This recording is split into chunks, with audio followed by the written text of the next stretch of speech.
Hi, I'm Dr. Paul Louis Metzger, and I'm the director of New Wine, New Wineskins. Welcome to New Wine Tastings, where every week we'll have an opportunity to engage people from diverse backgrounds, all in the attempt to build relational bridges through Jesus in contemporary culture.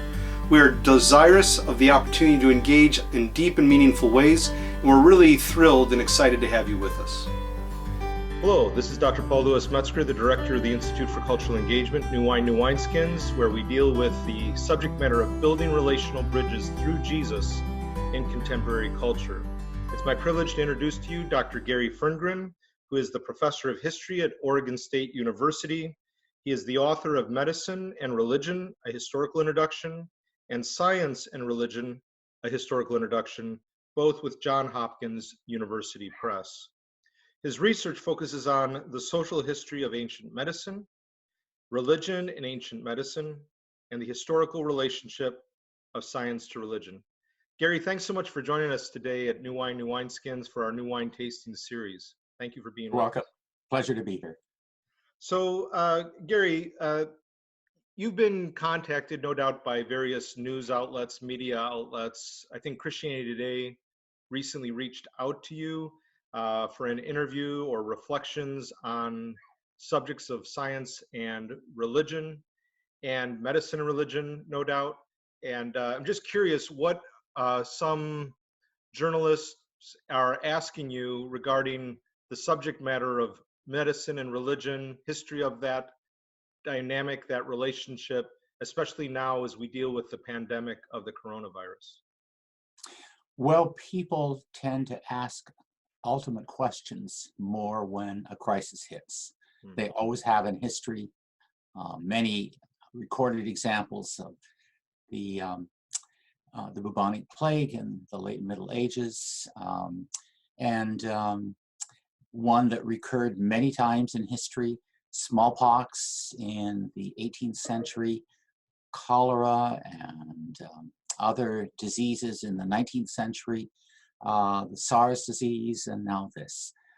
So it's a long tradition of being hit over the head by something that was unexpected, something that interrupts our lives and brings critical situations which many people haven't thought of before.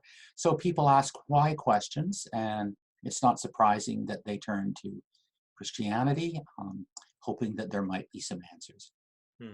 Just along those lines, my mother passed away just recently. She was 93 when she passed. And again, just basically a week or so before all the shutdowns occurred, we did the memorial service. If I had had opportunity to ask her, I would have asked her, Mom, do you remember anything like this in terms of your own earthly sojourn? Of course, as you said, we've had plagues throughout history, but in my life, my limited life experience, I haven't come across anything like this. And I wonder if in some respects, we as Americans and American Christians feel we're almost immune to this type of occurrence. We certainly have cancer, we have other challenges, but this kind of global pandemic, HIV, AIDS certainly has hit all this, but there's nothing like this do I recall quite like this. And I don't know if that comes into play in people's discussions with you. It's such a curveball, more so than in my it is a curveball, yes. It's a familiar theme, a recurring theme throughout history. Every century nearly has had its own particular spread of one pandemic or another. Some of the most famous were in late Roman antiquity. But yes, we tend not to think of that. I think the progress of medical science in the 19th century showed that these could be dealt with through hygienic issues, through antibiotics, and probably a little over a century ago, the great fear of plagues tended to diminish, although just about the time we think that we're not going to suffer anymore, because of what somebody has called the Pax Antibiotica, that is the peace that's given to us by antibiotics, something comes back. And the last perhaps major one that people talk about was the pandemic after World War I in 1918-19, which took a large number of deaths.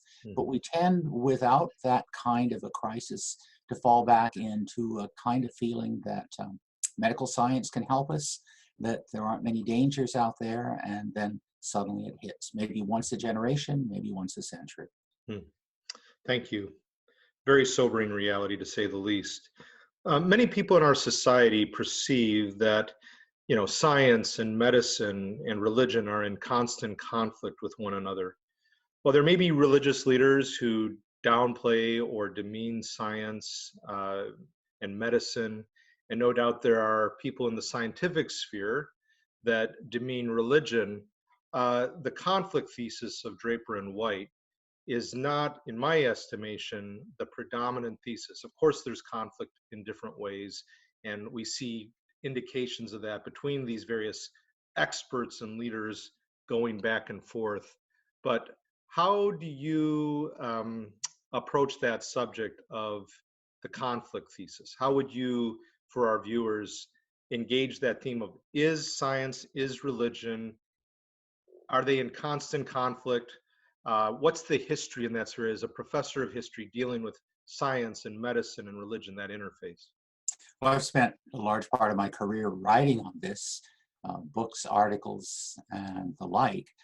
I think it's as simplistic to say that science and religion have always been opposed and always will be as it is to say men and women have always been in conflict. You can take any polarities you want, any different entities, and say, well, we can select many cases when they've been in conflict. But I think the study of, say, the last 2,000 years will show that the periods of conflict have been quite rare and occasional. There are episodes that come to mind: Galileo and the Church in the 17th century, or the Scopes trial, evolution and Protestantism or religion in 1925, and say the period between Darwin's Origin of Species and 1859 and the Scopes trial. But those are exceptions, I would say, rather than the rule. Early Christians in the 2nd century began to ask themselves to what extent what we call science, they called natural philosophy, was antithetical to Christianity. And although there were a couple of early Christians who believed that, the majority of church fathers concluded pretty rapidly, that medicine was something that was not only antithetical to the gospel, but something that God had placed in the world to give us the ability to overcome diseases. And what we call science today was pretty easily disposed of by a number of early church fathers in the 2nd, 3rd century. Augustine in the 5th century wrote rather extensively on that and said there is no conflict. In fact, there are overlapping entities. One tells us how, that's science or natural philosophy, naturalistic explanations, and Christianity provides the faith that helps us to understand it. The two overlap. They don't conflict, except in rather rare instances, which have been, I think, magnified by the critics of religion. And we have different kinds of viewers for this, Gary, this episode and other episodes. So for those more academically wired, wanting to read up on the research on historiography, interpretation of history, and history of this quote-unquote conflict, or the collaboration, however you want to frame the discussion, in addition to your works with Johns Hopkins Press, which I outlined or mentioned at the outset, Science and Religion, Medicine and Religion, what are a few other books that you'd recommend to people that they might want to look at? I know Ronald Numbers, Peter Harrison, they've all engaged these themes as well. So I'd encourage people to read your works and these others. Any books that you would wish to highlight in addition to your own monographs? Well, there have been a number of monographs, general works. You didn't mention Alistair McGrath. I think the earliest really substantial book in the last the last half century has been Ronald Numbers and David Lindbergh, God and Nature, published by the University of California at Berkeley in the 1980s.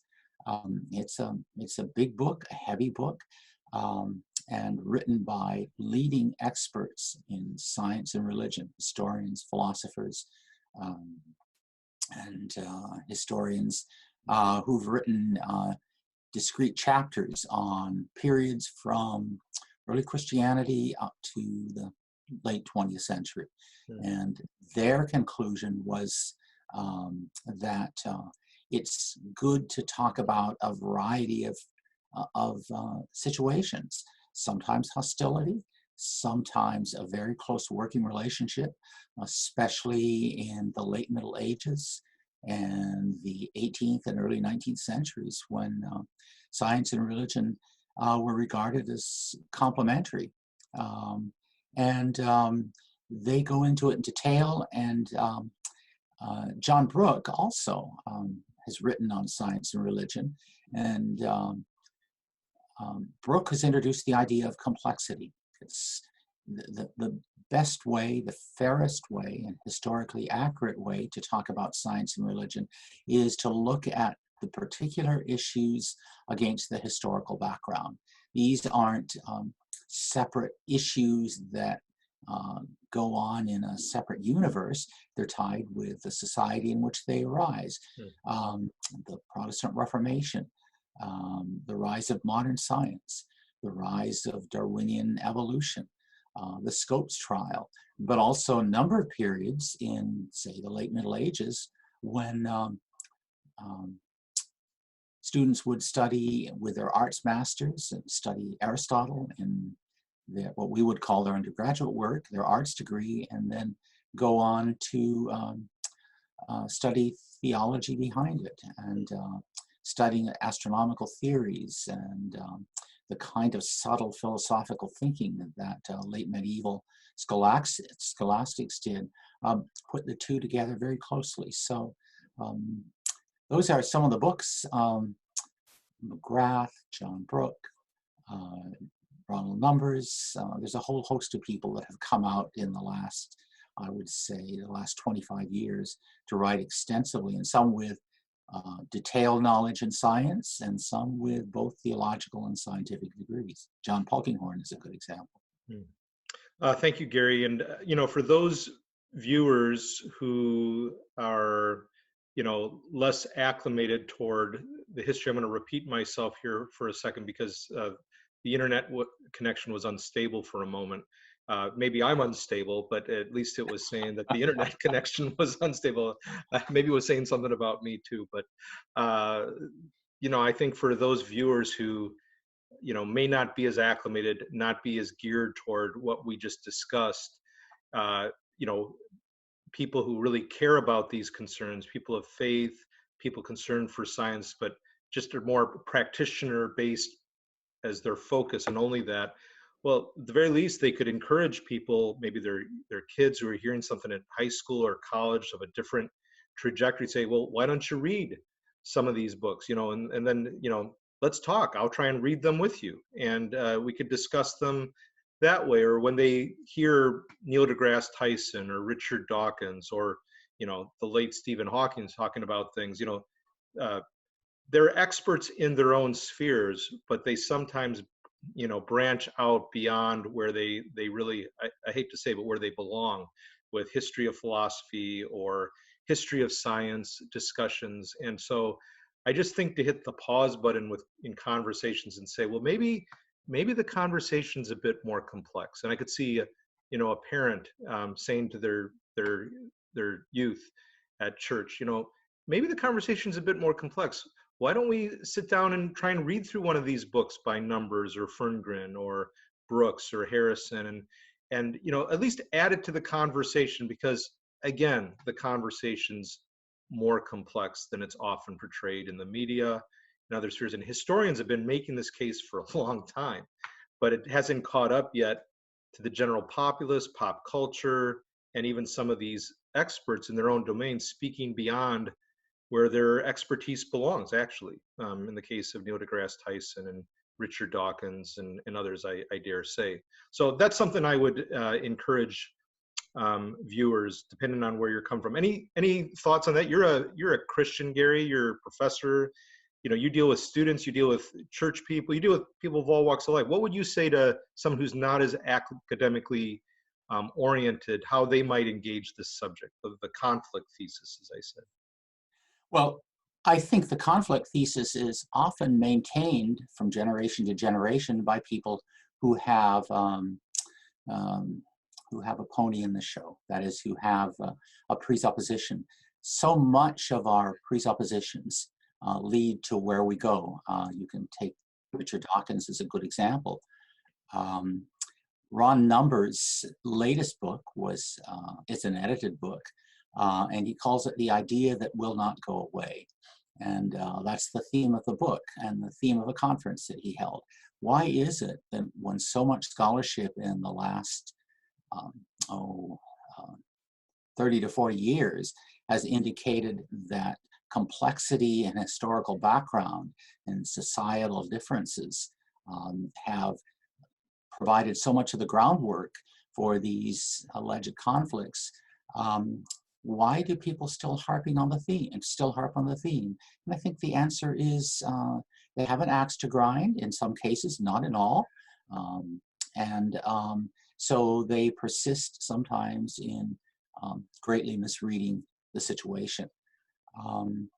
I teach a course in science and religion at Oregon State. I'm teaching it this quarter, for example. And I enjoy the discussions that I have. I have a variety of students in my classes from all kinds of backgrounds. And I think although it's more difficult to do this quarter because we're teaching by Zoom and these students aren't in a classroom where I can engage in dialogue, I've enjoyed engaging in discussion and talking to people where they are. Many of them are scientists. They have a scientific worldview with little background in philosophy or, say, biblical studies. And it's easy if you only read one side to be convinced by it. I think if you look at Western civilization, you'll find that in the last 2,000 years, with the rise of Christianity and its dominance in European and American culture, there were many people who showed that Christianity was often broader than a narrow scientific point of view. And I'll just give you one example, and that's Cotton Mather in 1721, when inoculation against smallpox was being introduced from England, and conservative doctors and a number of ministers argued that it was contrary to God's will, that if God sent smallpox, it was a means to Christians to learn something, to learn greater dependence on Him. And Cotton Mather argued that God sent means like this both to prevent and to cure diseases, and Christians should welcome them. And there was a debate in the newspapers in Boston in the 1720s, but eventually even Mather's greatest critic came to say a few years later that he was right. There was a case, a number of others, where Christians have stepped in to defend medicine when a critic of one kind or another, operating from different assumptions, thought that it was wrong. So it's a dialogue that goes on. I'll just mention a book that I think is an excellent one, simply written, full of history, and it's Charles Hummel's The Galileo Connection. I've used it as a text for many years. I don't know a book that better introduces Christians to the history of the relationship of science and religion, and biographies of a number of leading members of the scientific revolution in the 17th and 18th and 19th centuries, discussions on biblical hermeneutics and how one reads passages like Psalm 104 and Genesis 1 and 2. A very good introduction written in, I would say, very lucid English. And that was The Galileo Connection. The Galileo Connection, yes. Right. Well, thank you, Gary. It's such an excellent introduction for us today, just to hear you share about these matters. And I think it's important, even as we proceed in the discussion on the coronavirus and this pandemic and faith and science, the discourse in the press, that you have indications of Christian leaders, other religious leaders, scientists. So I'm struck by the interview you did with Christianity Today several years ago, where you talked about the plague of Cyprian, 250 AD. And I was just really impressed. It stayed with me to this day about the radical sacrifice of the Christian community in the midst of the plague of Cyprian. I think the title of the interview was something about, you know, healthcare or early Christian healthcare, or first volunteer corps for healthcare was put forth by the Christian movement. And could you just speak to that? Because I think it's a great precursor and an inspiration to us today, though a great challenge to us as to, in terms of how the Christian movement engaged in the Roman Empire. Yes, especially a challenge. There were several major plagues that swept through the Roman Empire. One in the end of the first century, another in the middle of the third century that spread about 250 AD. Still another one in the following century. A great plague at the time of Justinian in the 6th century. And as C.S. Lewis said in the article that's been reprinted lately, we think we're living under a great strain with the coronavirus, but in fact, almost in every year at a certain time in English history, there was a plague or a recurrence of a plague that came through in every year and often took members of your own family. So people have lived with this kind of tension, even threat of plague during many times, but the plague of Cyprian is a kind of good case. It came into the cities of the Roman Empire, Alexandria, Carthage, Rome, the large cities, about 250 and lasted for several years. And it was brought by Roman soldiers, almost certainly, who had picked it up in the east, that is, fighting east of the Euphrates River and what was the eastern extent of the Roman Empire.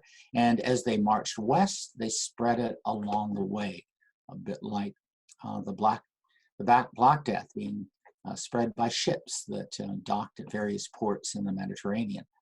And we've got an excellent example of this, if people want to read about it, in Eusebius's Church History.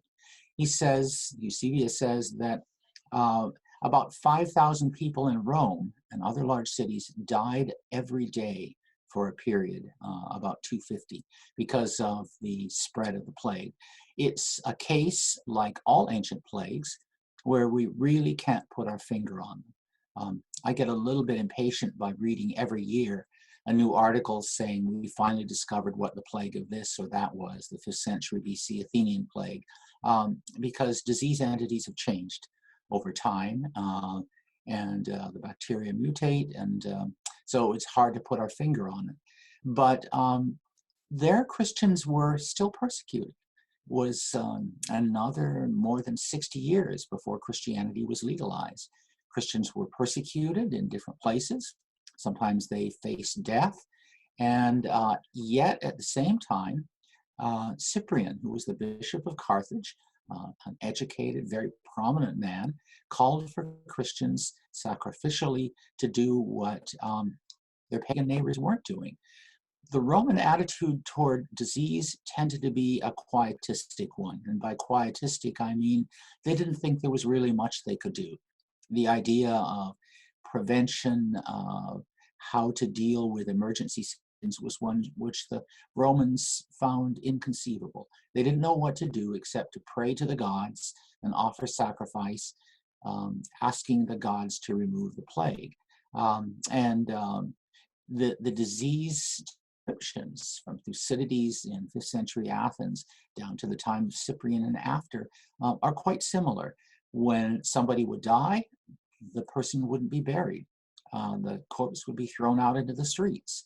And even the Roman municipal authorities had no program for picking up these dead bodies. People were afraid to do it. They had some idea of contagion, that if you handled a dead body, the disease might spread to you. So streets were clogged with dead bodies, sometimes even the dying, or put out in the streets by relatives or people who feared that they couldn't stay in the house. And Christians had this practice going back probably to the early church of giving a burial to every member of the church. That was just part of your belonging to a Christian community. It's a practice still maintained by some Christian bodies today. So they were used to that. The Christians had hired people to bury bodies, and so they began to clean the streets.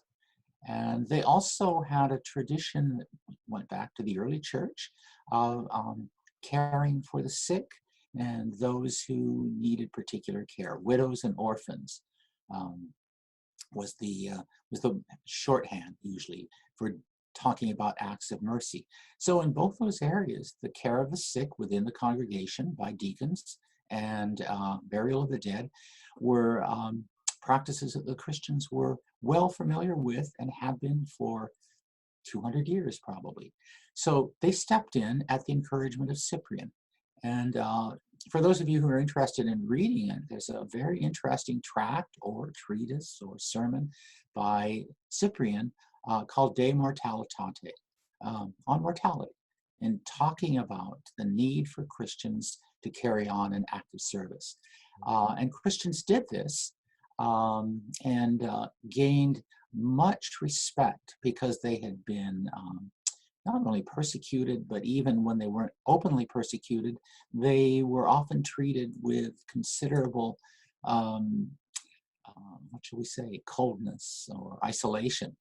And that wasn't necessarily stopped at that time.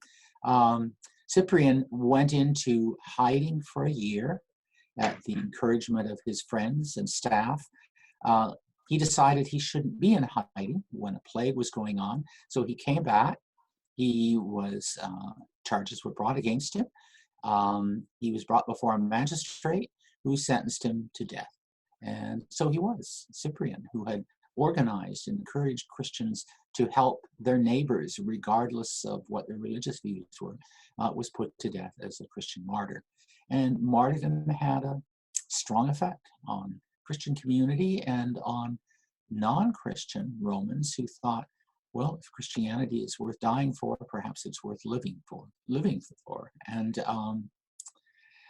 the care of the sick throughout this plague, the plague of Cyprian, had a great impact. I believe, and I'm going here on what Harnack said in his detailed description of this, that the greatest period of growth for Christians was in the latter half of the 3rd century, or maybe the 3rd century generally. And I really believe it had something to do, a lot to do, with the way in which Christians everywhere throughout the empire, but particularly in the big cities, in Alexandria and Carthage and Rome, stepped in to do what the Romans and the Roman government themselves would not do, and that was to provide care for the sick. It was a new element in Roman society. The Romans had not done it. There was no charitable drive for the Romans because of their feeling that nothing could be done to improve society.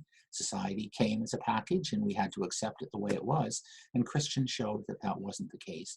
And I believe it had a very powerful effect in the 3rd century and the rapid growth of Christianity.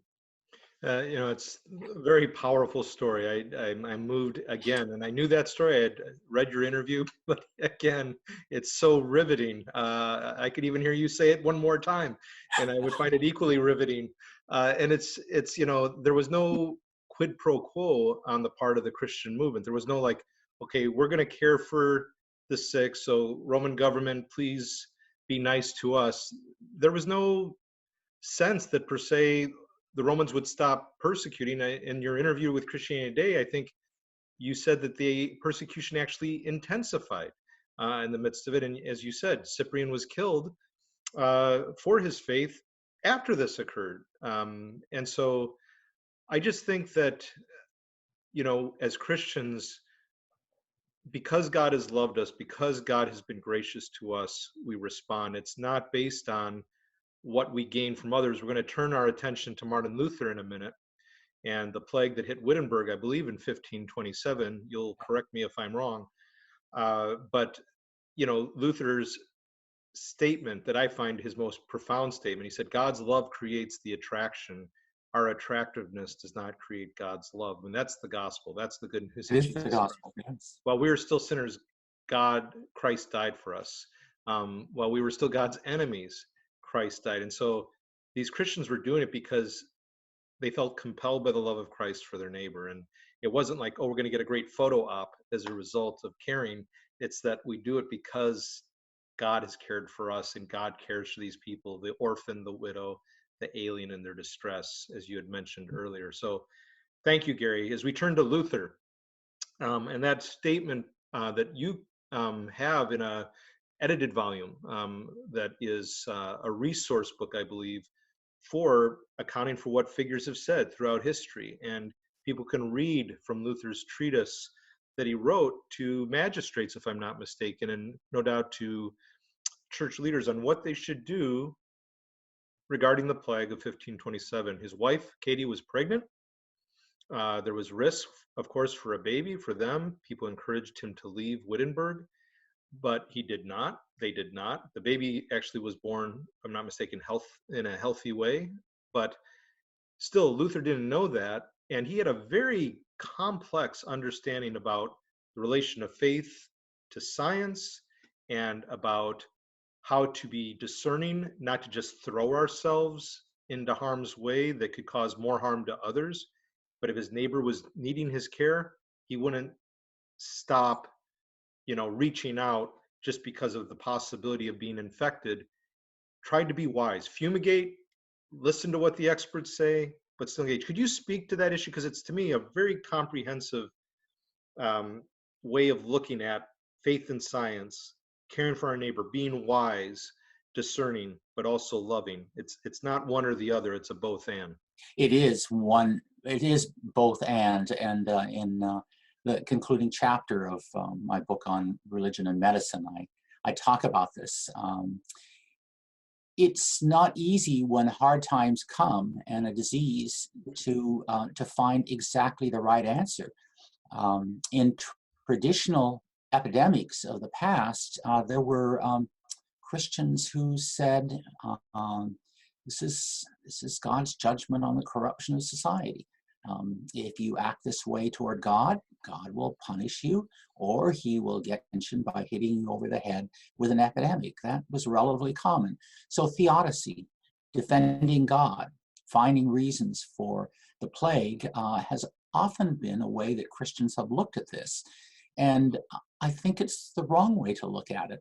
There's certainly a place for finding a theology disease, but when you're in the midst of it, it's not quite so easy, because you don't just go to passages in which God brings diseases and punishment in the Old Testament and say this is a modern example of it, because to the eye of faith it's much more complex. And Luther, whenever I read him on a debated issue, I'm always impressed by Luther's peasant common sense. I think he doesn't come down hard on one side. It's both and.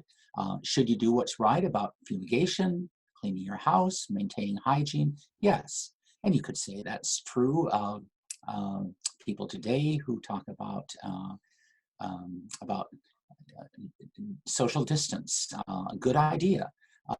Don't tempt fate. Don't tempt God or disease. Take very strict care. But that isn't enough.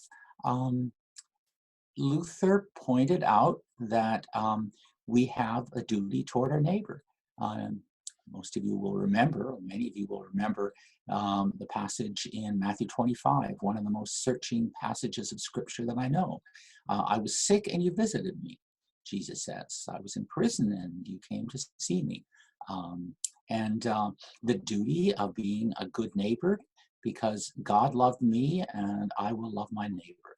And I don't go to the sickbed to preach a sermon of repentance. I show compassion. And that, I believe, was perhaps the greatest thing that Christianity did for healthcare. The Romans didn't reject traditional medicine. Traditional medicine from the day of Hippocrates in the 5th century had become the medical pattern of the ancient classical world, and Christians practiced it as well. But to treat people with the best that medicine can offer isn't enough. Christianity offers compassionate care. And that compassionate care was the founding of most of the hospitals and infirmaries in which people were treated in a Christian way. There were no hospitals before Christians created them in the 4th century. Basel was the first. There were specialist clinics, but the hospital was a Christian institution, and compassionate care was the way it was offered. In many cases, we can't do much. Medical science is limited in what it can do, and we've seen that especially in the coronavirus. We expect medicine to offer vaccines and ways of dealing with this, and so far we haven't been able to do that. But where that's lacking, Christians can offer compassion, and compassion to our neighbor. It doesn't depend on their appreciation even of us. The Good Samaritan, I think, teaches a lesson that you don't find outside that. The Good Samaritan offered help, not healing, which he couldn't offer, but help in a compassionate way to a person who was considered his ethnic and even religious enemy. I'm sorry, it was the other way around. The Samaritan was the person who was considered the enemy of the Jews, and yet he offers compassion to a person who was outside himself. All these themes, I think, are in Luther in a very common way. He gives advice. You take as much care as you can hygienically, but you go beyond that, and you don't flee Wittenberg because it comes. Even the mayor had told Luther he ought to leave, and Luther felt his place was with the people, with the Wittenbergers. And actually, the mother of the mayor died in his arms. Luther went to see them. He took great care. He wrote this treatise on fleeing in a time of trouble, a time of sickness, and it's full of very, very good sense. Not go in and give your life in a particular way, except do what Christ calls us to do. Help your neighbors where you can, do it with good common sense, but in the end, the person is your neighbor, and you pay special attention to your children, your family, to your immediate neighbors, but a good way of bringing the two together, bringing medicine and our Christian compassion together. And I believe that's what Christians can do, offer compassionate care to those around us, not just medical care, but care and looking after in the name of Christ. There's the place for the bedside manner along with the precision, the analysis, the cure, pursuit of a cure, and hoping to interview a medical doctor who balances those beautifully. Someone who was at OHSU and elsewhere for years, and so it's just great to get this historical perspective from Luther as a both and kind of pastor, a both and kind of theologian, working with the magistrates, working with the medical community, working with the people, and just not willing to leave, but to stay put. What a good challenge to us today, and yet to be wise at the same time, not to just throw ourselves at it, but to be discerning, and where God calls us, not to shrink, but to move forward in faith, to care and love for our neighbor. So thank you. As we wrap up, I wanted to draw the viewers' attention to, the listeners' attention to a famous statement by George Santayana. I think I have it in context. Those who don't understand history tend to repeat it. Well, that's certainly the case. I think it's also, we can learn a lot from history in a positive way. And you've been giving us instances of that, both in terms of addressing the conflict thesis that was famously put forth by Draper and White, to challenge that simplistic trajectory, that it's much more complex. There's a lot more positive, collaborative engagement in the history of medicine and religion and science and religion. But then you went to Cyprian and how the church engaged during the plague of Cyprian in the Roman Empire, 250 AD, and then 1527 with Luther and Wittenberg and the magistrates, and how he engaged constructively and holistically. In closing, for our viewers, as we think about the coronavirus and what we can learn from history, not just so we don't repeat the mistakes, but where we also repeat the positive, the positive experiences, the positive gains from history, like faith in science, Luther, Cyprian, others. Thoughts, Gary, for our viewers, and some concrete steps moving forward where they can learn, where we can learn from history and engage in a comprehensive, both and holistic way. And I think that's right. Christians, whether they are medical practitioners or not, do have, should have a sense of love of others and love of neighbors. And this is partly concerned with the image of God in man. Human beings of all kinds, as sinful as they are and we are, still bear God's image. And when we see them suffering, we should be we should be cut to the quick to do what we can to help them, because they were created by God and because we can show them God's love. I think that's important. Can we learn from history? Well, somebody also said the only thing we learn from history is that we never learn anything from history. And there's that element too. Original sin makes us fall into the same traps that our ancestors did. But I like to read biography, and I learn a lot about people and how they react in a variety of situations. There's some true heroes out there in the Christian fold. We've talked about some of them today. There are also true heroes outside the Christian fold who sometimes see things that we should, but their experience or their background leads them to realize certain things. And yes, I think reading about earlier Christians and how they dealt with issues like this is very, very helpful. I've put some of these things in the books I write because I think they do teach us ways that broaden our vision, that broaden and I believe deepen our humanity. And anytime we have a widespread disease like this, it's a good way to be called beyond what we ordinarily expect and what we see in our lives to do greater things for God. And so it poses a challenge, I think, in every generation. And while certainly there are obstacles when it comes to, a pandemic, and we certainly shouldn't take it lightly. It is dangerous as we see these signs on the highways, stay home, stay lives. It's almost like a Twilight Zone episode. It's so eerie to me. But at the same time, yeah, it is an obstacle, and yet it's an opportunity.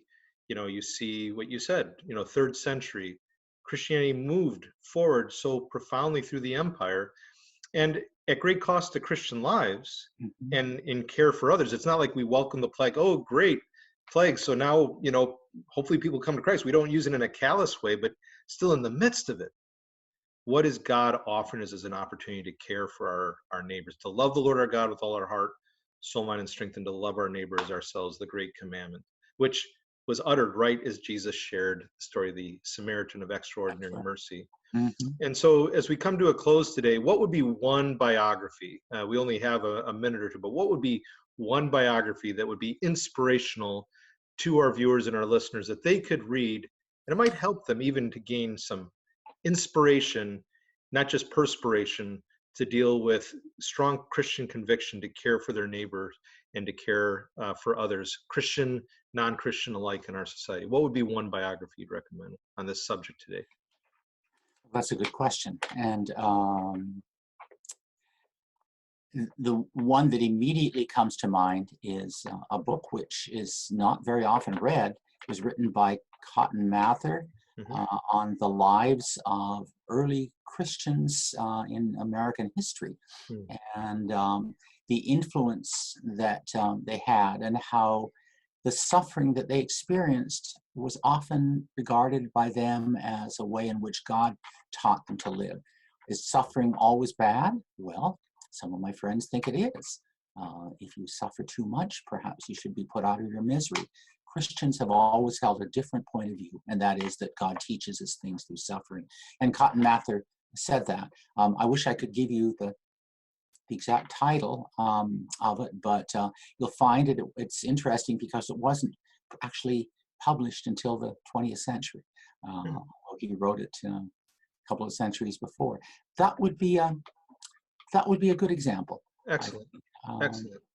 And Albert Camus' The Plague it's fictional, but it has much to say about how different people face suffering and how the life of the priest in Oran is turned around by the suffering that he sees by working among children. So powerful. I wish I could give you a better example than that, but there are good cases. Those are very good. Very good. Thank you, Gary. And it's been a privilege to interact with you again. It's Gary Ferngren, Dr. Gary Ferngren of Oregon State University, professor of history there. And you are coming to the close of one marathon race, so to speak. You're closing up shop. This is your 50th year at OSU? My 50th year, yes. Right, and I just wanted our viewers to take note of that. We're grateful for your time, and also to read Dr. Ferngren's work, Johns Hopkins University Press, Science and Religion, and Medicine and Religion, and other works that he's done.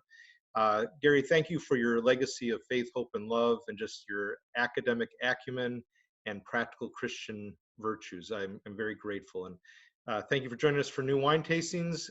All of you viewers and listeners, we're grateful for you as well. And as you continue to engage, Christ will lead us, Christ will inspire us, Christ will move us, not to just look at this as an obstacle with the pandemic, but also as an opportunity to love God with all our heart and to love our neighbor as ourselves. For Gary Ferngren, for myself, Paul Lewis Metzger, thank you for joining us at New Wine Tastings. Goodbye. Thank you, Paul. It's my pleasure.